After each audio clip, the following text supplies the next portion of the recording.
आप देख रहे हैं हिमाचल डायरीज सिर्फ पोल स्टार टीवी पर।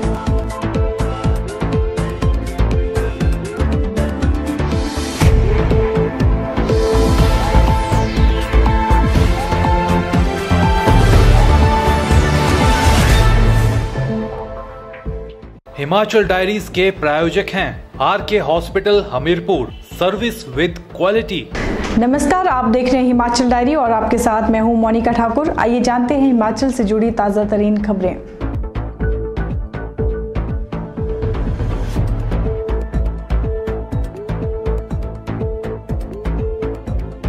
प्रदेश में अगले साल होने वाले विधानसभा चुनावों में युवाओं को टिकट देने की पैरवी दिल्ली में की गई। दिल्ली में आयोजित अखिल भारतीय युवा कांग्रेस की बैठक में विक्रमादित्य सिंह ने प्रदेश में युवा कांग्रेस द्वारा किए गए कार्यों की विस्तृत जानकारी दी। साथ ही उन्होंने कहा कि विधानसभा चुनावों के लिए टिकट आवंटन में नए चेहरों को प्राथमिकता दी जानी चाहिए। अखिल भारतीय युवा कांग्रेस की बैठक में विक्रमादित्य सिंह ने प्रदेश में युवा कांग्रेस द्वारा किए जा रहे कार्यों की विस्तृत जानकारी दी। उन्होंने बैठक में केंद्र सरकार की विफलताओं और जन विरोधी नीतियों के खिलाफ किए गए प्रदर्शनों और उनके प्रभावों की भी जानकारी दी। उन्होंने कहा कि प्रदेश में अगले वर्ष होने वाले विधानसभा चुनावों के लिए टिकट आवंटन में नए युवा चेहरों को प्राथमिकता दी जानी चाहिए। उन्होंने कहा कि प्रदेश में जिन विधानसभा क्षेत्रों में पार्टी लगातार हारती आ रही है, वहां से पार्टी के कर्मठ व युवा नेता को चुनावी मैदान में उतारा जाना चाहिए। तो प्रदेश में अगले साल होने वाले विधानसभा चुनावों में युवाओं को टिकट देने की पैरवी दिल्ली में की गई। प्रदेश में इन दिनों मौसम के अचानक बदलते मिजाज से शुष्क ठंड काफी बढ़ गई है, जिसके चलते बच्चों के साथ साथ बड़े लोग भी बीमार हो रहे हैं। क्षेत्रीय अस्पताल हमीरपुर में भी सर्दी जुकाम के मरीज रोजाना बढ़ रहे हैं। क्षेत्रीय अस्पताल हमीरपुर में रोजाना 150 ओपीडी सर्दी जुकाम के मरीजों की हो रही है। वहीं शिशु वार्ड में भी बच्चों में सर्दी जुकाम की शिकायत लेकर अभिभावक पहुंच रहे हैं। रोजाना 50 शिशु अस्पताल आ रहे हैं। मौसम के अचानक बदलते मिजाज से शुष्क ठंड काफी बढ़ गई है। इस कारण बच्चों के साथ साथ बड़े भी बीमारियों की चपेट में आ रहे हैं। क्षेत्रीय अस्पताल में रोजाना 50 से 60 शिशु सर्दी जुकाम की शिकायत के पहुंच रहे हैं। वहीं 150 के वयस्क मरीज सर्दी जुकाम की शिकायत लेकर अस्पताल पहुंच रहे हैं। जिला मुख्यालय के अलावा अन्य सामुदायिक स्वास्थ्य केंद्रों और सीएचसी में भी रोगियों की संख्या में इजाफा हो रहा है। बड़सर, नादौन, टौणी देवी अस्पताल में रोजाना 60 से 80 मरीज, गलोट, सुजानपुर आदि अस्पतालों में रोजाना 50 मरीज सर्दी जुकाम के पहुंच रहे हैं। चिकित्सकों का कहना है कि शुष्क ठंड के कारण लोग बीमारी की चपेट में आ रहे हैं। इसके लिए जरूरी है कि ठंड से बचने के लिए गर्म कपड़े पहने। बच्चों को गर्म कपड़ों के साथ जुराब जरूर पहनाएं। सर्दी या जुकाम की शिकायत होने पर तुरंत नजदीकी स्वास्थ्य केंद्र में चिकित्सक की अवश्य सलाह लें।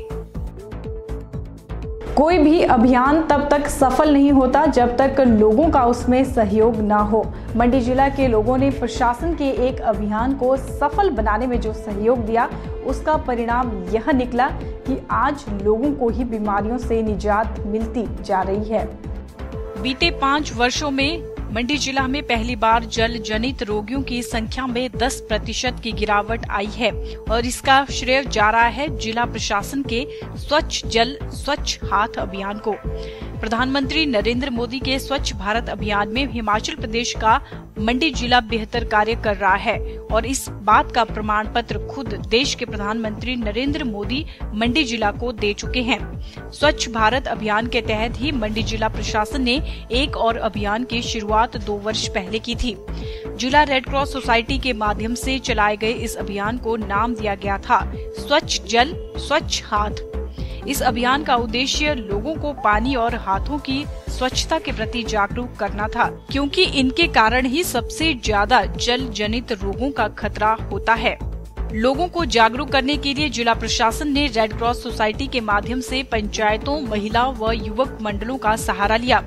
अनेकों जागरूकता कार्यक्रम चलाए गए और लोगों को पानी तथा हाथ की स्वच्छता के प्रति जागरूक किया गया। नतीजा यह निकला कि बीते 5 वर्षों में जिला भर में जल जनित रोगों का जो आंकड़ा ऊपर की ओर जा रहा था, उसमें इस वर्ष 10% की गिरावट दर्ज की गई है। डीसी मंडी संदीप कदम ने इस बात की जानकारी देते हुए बताया कि जल जनित रोगों में 10% की गिरावट आना अपने आप में ही बड़ी उपलब्धि है और आगे भी यही प्रयास किया जा रहा है कि इसमें और ज्यादा गिरावट आए। वर्ष 2012-13 में मंडी जिला में 33,262 लोग जल जनित रोगों का शिकार हुए थे। 2013-14 में यह आंकड़ा 38,262 पहुंच गया। 2014-15 में 40,977 लोग इसका शिकार हुए। वर्ष 2015-16 में मरीजों की संख्या में मामूली बढ़ोतरी हुई और जिला के 41,010 लोग इसकी चपेट में आए। इस वर्ष अब तक जल जनित रोगियों की संख्या 36,000 से भी नीचे पहुंच चुकी है और यही कारण है कि इस अभियान के सकारात्मक परिणाम अब सामने आने लगे हैं। स्कूलों में बच्चों को अच्छे से हाथ धोने के बारे में बताया जा चुका है और बच्चों को पूरा पता है कि उनके हाथ के किस भाग में कितने कीटाणु हैं और उन्हें अच्छे से धोकर किस प्रकार से साफ करना है। प्राइमरी स्कूल मंडी के केंद्रीय मुख्य शिक्षक राजेश कुमार ने बताया कि स्कूलों में बच्चों को स्वच्छ जल और स्वच्छ हाथ के प्रति पूरी तरह से जागरूक किया गया है और इसमें किसी भी प्रकार की कोई ढील नहीं बरती जाती। यहाँ तक कि बच्चे अन्य लोगों को भी इसके प्रति जागरूक करने का कार्य कर रहे हैं। जिला प्रशासन के इस अभियान को लोगों का पूरा साथ मिल रहा है। ग्रामीण इलाकों में पानी की स्वच्छता पर पूरा ध्यान दिया जा रहा है ताकि जल जनित रोगों के कहर को कम किया जा सके। इस बात में भी कोई शक नहीं है कि जिस दिन लोग इस अभियान को अपनी दिनचर्या का हिस्सा बना लेंगे, उस दिन जल जनित रोगों से पार पाना और भी आसान हो जाएगा और जिस दिन लोग इसे सिर्फ एक प्रशासनिक अभियान समझकर अपनी जिम्मेवारी से दूर हटेंगे, उस दिन गिरते ग्राफ में बढ़ोतरी होना भी तय है। हमीरपुर के भोरंज की नीनू के जीवन को रेड क्रॉस सोसाइटी ने सुगम बना दिया है। उपायुक्त हमीरपुर मदन चौहान ने चलने फिरने में असमर्थ नीनू को रेड क्रॉस सोसाइटी और ठाकुर हरि सिंह व एनके शर्मा के आर्थिक सहयोग से स्कूटी प्रदान की है। उपायुक्त मदन चौहान ने चलने फिरने में असमर्थ नीनू को रेड क्रॉस सोसाइटी और ठाकुर हरि सिंह एनके शर्मा के संयुक्त आर्थिक सहयोग से स्कूटी प्रदान की। बडैहर की नीनू एक गरीब परिवार से संबंध रखती है और चलने फिरने में पूरी तरह से असमर्थ है। उनके पिता अमीचंद ही उनको पीठ पर उठाकर अस्पताल से लेकर अन्य कार्यों में मदद करते हैं। उपायुक्त मदन चौहान को बडैहर प्रवास के दौरान इस परिवार के बारे में जानकारी मिली।